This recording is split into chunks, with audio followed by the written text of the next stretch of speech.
MG Windsor एक ऐसी electric गाड़ी जिसने एमजी को बहुत आगे कर दिया भारतीय बाजार में जब बात आती है इलेक्ट्रिक कार बेचने वाली कंपनियों की।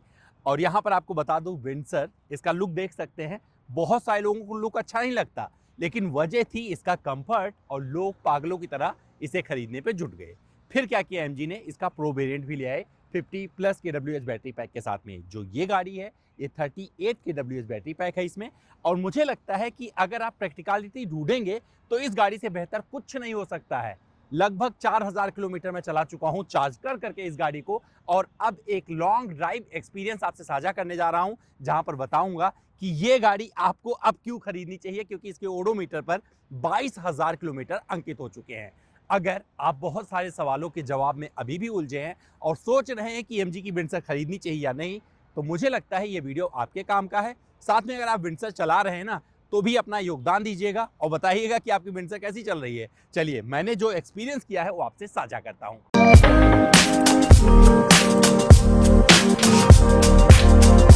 जी, विंडसर ईवी इस सेगमेंट में कई सारी गाड़ियों को कंपटीशन देती है, लेकिन अगर उठाकर देखेंगे पूरा बाजार, तो बहुत सारे लोग कुछ नहीं करते हैं, सिर्फ विंडसर ईवी खरीद लाते हैं। जबकि यहाँ पर कुछ चीज़ें आपको अच्छी नहीं लगेगी, जैसे इसका जो डिज़ाइन है ना, लुक सब्जेक्टिव होता है, लेकिन बहुत सारे लोगों को इसका डिज़ाइन अच्छा नहीं लगता है। इसके अलावा अगर देखेंगे तो ये जेनजी की ज़्यादा लगती है गाड़ी। आपको सारी जितने भी फैसिलिटीज़ मिलती हैं, जो आपको एक्सेस करना है, इस बड़े स्क्रीन से एक्सेस करना है, तो बहुत सारे लोगों को अजीब लगता है, जैसे कि मुझे भी, क्योंकि भैया बटन मुझे भी शुरू से अच्छे लगते हैं। तो मैंने कुछ चीज़ें कर रखी। ड्राइव मोड यहाँ पर मैंने कॉन्फ़िगर कर रखा है, बाकी वॉल्यूम वाला मुझे मिल जाता है ऊपर नीचे करने का, और यहीं से मैं अपना साउंड ट्रैक भी चेंज कर लेता हूँ। तो ये कुछ चीज़ें अपनी सहूलियत के हिसाब से मैंने बना रखी हैं। लेकिन जो एक्सपीरियंस किया है, 22,000 किलोमीटर ये गाड़ी चल चुकी है। इसके बाद में कितना रेंज देती है ये आपको बताऊंगा, क्योंकि कई बार मैंने इसे चार्ज किया है और पिछले 3 महीने से मैं गाड़ी चलाया जा रहा हूँ। तो लगभग 4-5 हज़ार किलोमीटर का टोटल एक्सपीरियंस इस गाड़ी के साथ में मैं आपसे साझा करने जा रहा हूँ।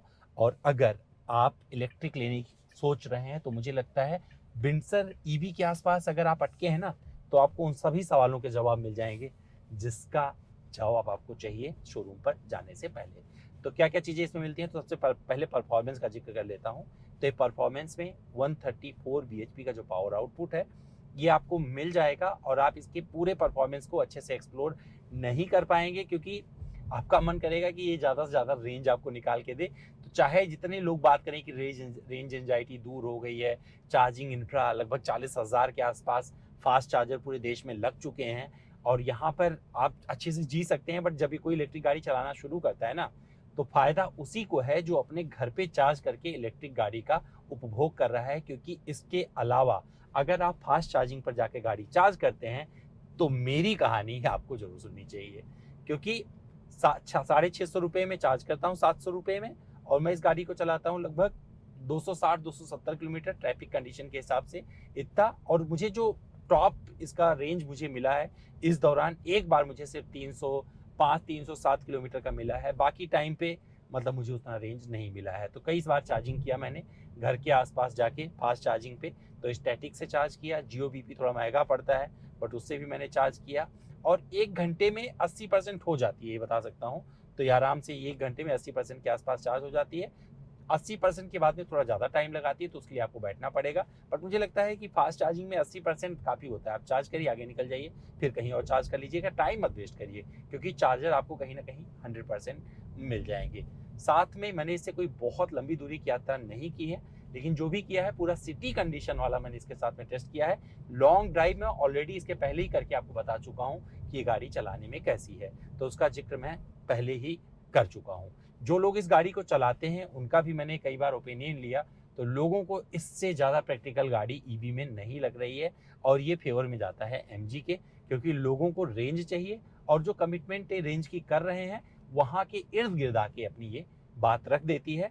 और मुझे लगता है ये सबसे बढ़िया जवाब होता है, अगर कोई कंपनी कुछ रेंज क्लेम कर रही है और उसके आस पास वो दे देती है, तो इसका 38 KWH का बैटरी पैक परफेक्टली अपना काम कर रहा है। और लोगों की रेंज वाली कसौटी पर, मैं इनकी प्रो वेरिएंट की बात नहीं कर रहा हूँ, नॉर्मल वेरिएंट की बात कर रहा हूँ, ये गाड़ी पूरी तरीके से खरी उतर रही है। ब्रेकिंग बाइट्स वगैरह ठीक है, लेकिन इलेक्ट्रिक है, जब थोड़ी चढ़ाई आती है तो टायर चीख जाते हैं, उस पे उसके लिए भी आपको रेडी रहना पड़ेगा, और थोड़ा सा आपको डिस्टेंस के साथ में मोड़ना पड़ेगा। टर्निंग रेडियस से कोई शिकायत नहीं कर पाएंगे। ब्रेकिंग बाइट्स ऑलरेडी बता दिया, बहुत अच्छा है। ओवरटेकिंग वगैरह अच्छा है, ड्राइव मोड आपको यहाँ पर मिल जाते हैं, लेकिन ड्राइव मोड जब आप रेंज की जब बात करें, सिटी में चला रहे होंगे तो आप इको प्लस करके रखिए, फालतू में स्पोर्ट लगाने की कोई ज़रूरत नहीं है। लेकिन जब बात परफॉर्मेंस की आती है तो एक बार स्पोर्ट मोड में डाल के देख लीजिएगा, ये पलक झपकते ही 0 to 100 कर देती है, और आप यहाँ पर हमारे देख सकते हैं, और मैंने कई सारे वीडियो में किया है, ऑलरेडी आपने इस चैनल हमारे चैनल पर इसको देखा होगा। अब इस गाड़ी के साथ में आपका सबसे अच्छा एक्सपीरियंस क्या रहता है, आप भी साथ में कमेंट करके बताइए, क्योंकि आप विंडसर चला रहे हैं, विंडसर ईवी चला रहे हैं, और इसके प्रो वेरिएंट को चलाने वाले भी बताएं जरा उनको क्या रेंज मिल रहा है। मैं आपको क्या बताने जा रहा हूं कि मुझे इस गाड़ी में सबसे ज़्यादा अच्छा क्या लगा। एक तो कूलिंग इसकी बहुत लाजवाब रहती है, इस प्रचंड गर्मी में मैं ड्राइव कर रहा हूं और एसी पीछे तक ठंडा करके रखता है। अगर आपको पीछे वाली सीट उपभोग करने का मौका मिल जाए तो आप बेड बना के, अगर अच्छा ड्राइवर है ना, सो जाइए, और आप शताब्दी वगैरह जो ट्रेनें होती हैं ना, बहुत सारी बढ़िया वाली लग्जरी वाली सीटें होती बसों की, सब भूल जाएंगे, क्योंकि यहाँ पर आपको एक बिजनेस क्लास कंफर्ट ऑफर करती है, और जितना कंफर्ट आपको इस गाड़ी की सीट पर मिलता है ना, आपको किसी और गाड़ी में नहीं मिलने वाला है। इसके बाद इसमें आपको जो बूट स्पेस मिलता है वो भी बहुत कंफर्टेबल है, कई बार मैंने बहुत सारा सामान भर के देख लिया है। हेडलैम्प सेटअप अच्छा है और रोशनी परफेक्ट रहती है, जितना भी मैंने टाइम में रात में ड्राइव किया है मुझे लगता है उस हिसाब से इसने अपना अच्छा काम करके दिया है। सिटी ड्राइविंग में भी आप कोई कंप्लेन नहीं कर पाएंगे, क्योंकि सिटी ड्राइविंग में इको प्लस पे करके रखिए, धीरे धीरे एक्सेलरेट करते रहिए, कोशिश करिए कि ये जो पावर है ना यहाँ पर दिखाता रहता है, ये 10 के नीचे रहे, तो उसका फायदा क्या होगा कि आपकी रेंज परफेक्टली आती रहेगी, बार बार आपको चार्ज करने गाड़ी नहीं जाना पड़ेगा। लेकिन मेरे साथ दुख इस बात का रहा है, क्योंकि इस गाड़ी को मैंने ज़्यादातर चार्ज किया है फास्ट चार्जिंग से, एक बार भी मैंने स्लो चार्जर नहीं लगाया है गाड़ी को। बट अगर आप ये गाड़ी लेने जा रहे हैं तो ध्यान रखिए, 2-3 फास्ट चार्जर के बाद में एक स्लो चार्ज 100% जरूर करिए, तो उससे बैटरी हेल्थ इंप्रूव रहेगी। भरोसा बहुत कुछ है कंपनी का, बट कई जगह आपको अभी भी चार्जिंग के लिए लड़ना पड़ सकता है, क्योंकि अब मैं देख रहा हूँ कई जगह पे चार्जर पे जब आप पहुँचते हैं ना, ऐप पे तो दिखा देता है कि वो है, जैसे आप वहाँ पहुँचे चार्ज करने के लिए तो वहाँ पर किसी और की गाड़ी लगी है, तो थोड़ा आपको वेट भी करना पड़ता है, वेट कई बार लंबा भी हो सकता है। ये डिपेंड करता है आप किस तरीके से कहाँ पर रहते हैं। बट अगर आपने अपने घर में चार्जिंग का व्यवस्था कर रखा है तो कोई दिक्कत नहीं है, और आप आराम से इसको चार्ज कर सकते हैं। और ये गाड़ी प्रैक्टिकल है, इसी वजह से लोग इसे खरीद रहे हैं। लोगों को इसके लुक से कोई लेना देना नहीं है, रेंज जो कंपनी क्लेम करती है उसकी इर्द गिर्द दे देती है। बैटरी एज सर्विस भी बहुत सारे लोगों को पसंद आया है, बट मुझे लगता है कि अगर ये इंस्ट्रूमेंट क्लस्टर जो दिया है ना, इसका साइज थोड़ा बड़ा हो जाता, इसका साइज थोड़ा छोटा भी रहता, तब भी काम चल जाता। कुछ बटन यहाँ पर इजाद करने चाहिए थे इन्हें, और देने चाहिए थे। हालांकि यहाँ पर आपको यूटिलिटी स्पेसेस वगैरह की कोई कमी नहीं है, आप आराम से यूज़ कर सकते हैं। पूरी फैमिली के साथ इस गाड़ी में मैं चल चुका हूँ, लाइटिंग वगैरह केबिन में भी अच्छी रहती है, और जब आप गाड़ी ना चला रहे हो, कहीं पर किसी का बैठ के वेट कर रहे हो, तो वहाँ पर आप संपूर्ण लाभ ले सकते हैं इस गाड़ी का। एसी चलता रहेगा और ज़्यादा बिजली खर्च नहीं होती है उसमें, तो उसका टेंशन मत करिएगा।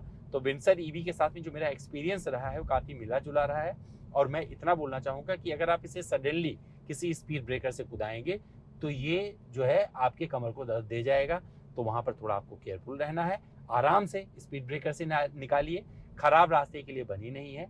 90 के बाद में यहाँ पर आपको जो बाहर की आवाज़ें हैं वो भी केबिन के अंदर आती हुई प्रतीत होंगी, तो उसके लिए भी तैयार रहना पड़ेगा। बाकी अगर आप खरीदने अभी जा रहे हैं तो मेरी तरफ से एकदम 100% हाँ है, इस गाड़ी को खरीदिए। इलेक्ट्रिक में अभी भी ये एक भरोसेमंद प्रैक्टिकल ईवी बनी हुई है। अब आप क्या बोलना चाहते हैं इस गाड़ी के बारे में? क्या आपको लगता है कि ये जितने भी सेगमेंट में और गाड़ियां आ रही हैं, क्योंकि बहुत सारी गाड़ियों से आप इसे कंपीट करके देख सकते हैं, जैसे क्रेटा ईवी की बात कर लीजिए, आप क्लेविस ईवी 7 सीटर हो जाती है, फिर भी मैं उसका जिक्र करना। तो देखो ये मैसेज आया ना, बैटरी इज लो, तो मेरी गाड़ी का बैटरी लो हो गया, मुझे चार्ज करने की तरफ बढ़ना चाहिए, इसने इशारा कर दिया। 30% पे मैसेज आपको मिल जाता है।